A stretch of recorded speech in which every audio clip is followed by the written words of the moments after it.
एक समय की बात है, एक राजा रहता था।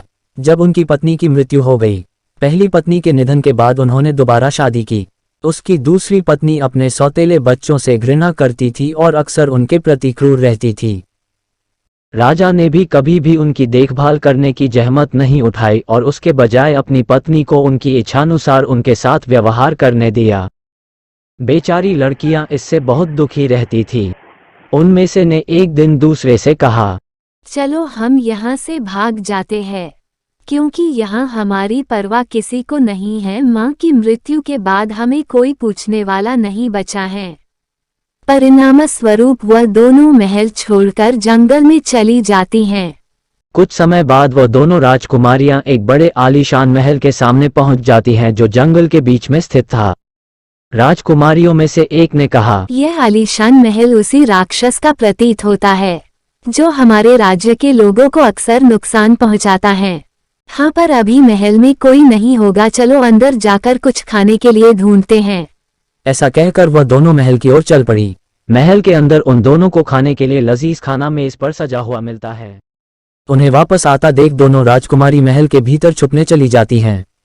दूसरी तरफ वह राक्षसी और उसकी सहेली महल के अंदर आ जाती है और अंदर आके जब वह चारों तरफ देखती हैं और अपनी सहेली से बोलती हैं, हमारे जाने के बाद महल में कोई आया था। किसी ने कुर्सी मेज को अपनी जगह से हिलाया है। कहीं जाने से पहले तुम ही तो नहीं ये सब करके गई थी? नहीं, मैं इस बारे में कुछ नहीं जानती। सहेली चुड़ैल बोलती हैं, जरूर ही यहाँ कोई आया था, मुझे मनुष्य के मांस और खून की महक भी आ रही है। चलो पहले पानी पी के आते हैं, फिर देखेंगे ये सब। उसके बाद वह दोनों वहां से पानी पीने के लिए आगे बढ़ जाते हैं।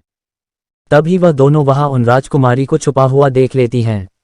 दोनों राजकुमारियों में से बड़ी राजकुमारी समझदार थी। मैं उन दोनों का ध्यान भटका कर उन्हें महल के पीछे कुएं की ओर ले जाऊंगी, तभी तुम पीछे से आकर मौका पाते ही उन्हें कुएं में धक्का दे देना।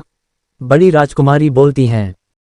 योजना के हिसाब से बड़ी राजकुमारी चुड़ैल को अपने पीछे भटका कर कुएं की ओर ले जाती हैं और छोटी चुड़ैल उसे धक्का देने के लिए वहां आ जाती हैं, पर उनमें से एक चुड़ैल उसे देख लेती हैं और उस आक्रमण करती हैं।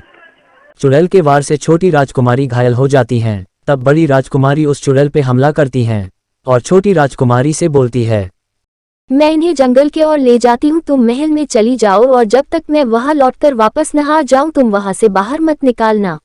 राजकुमारी के कहे अनुसार छोटी राजकुमारियां महल की ओर और बड़ी राजकुमारी दोनों चुड़ैल के साथ लड़ते लड़ते जंगल के अंदर चली जाती हैं। लंबे समय के युद्ध के बाद राजकुमारी चुड़ैल मरने के विजय हासिल करती हैं, लेकिन वह अब महल का रास्ता भूल चुकी थी। वह जंगल के ऐसे हिस्से में थी जिसके बारे में उसे कुछ नहीं पता था और अब राजकुमारी वापस महल नहीं जा सकती थी। दूसरी तरफ महल में राजकुमारी अपनी बहन का इंतजार कर रही थी। इसी तरह कुछ दिन बीत जाते और उस महल में एक रानी घूमने के लिए आती हैं। अंदर वह राजकुमारी से को देखती हैं और उसकी सुंदरता को देख वह उस पे मोहित हो जाती हैं और उसका विवाह अपने बड़े राजकुमार के साथ कराने का सोचती हैं। लेकिन राजकुमारी वहां घटित सारी घटना बताकर उनसे बोलती हैं, जब तक मेरी बहन वापस न आ जाए मैं यहाँ से कहीं नहीं जाऊंगी। रानी राजकुमारी की बात समझती हैं और उसे बोलती हैं, ठीक है पुत्री, मैं अपनी 2 दासियों को यहाँ छोड़कर जाती हूँ और जब तुम्हारी बहन वापस आ जाए तब तुम अपनी बहन और दासियों सहित हमारे महल में आ जाना।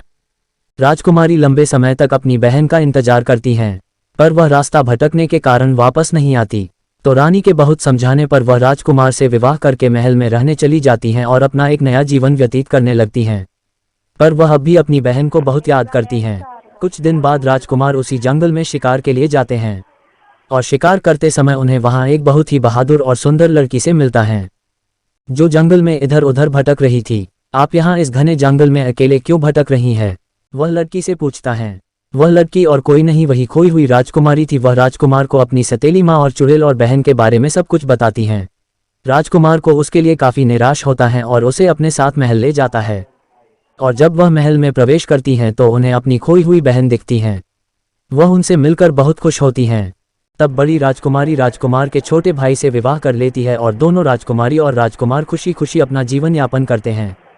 तो इस कहानी में राजकुमारी हमें किसी भी परिस्थिति से बिना घबराए बहादुरी से सामना करने की सीख देती हैं।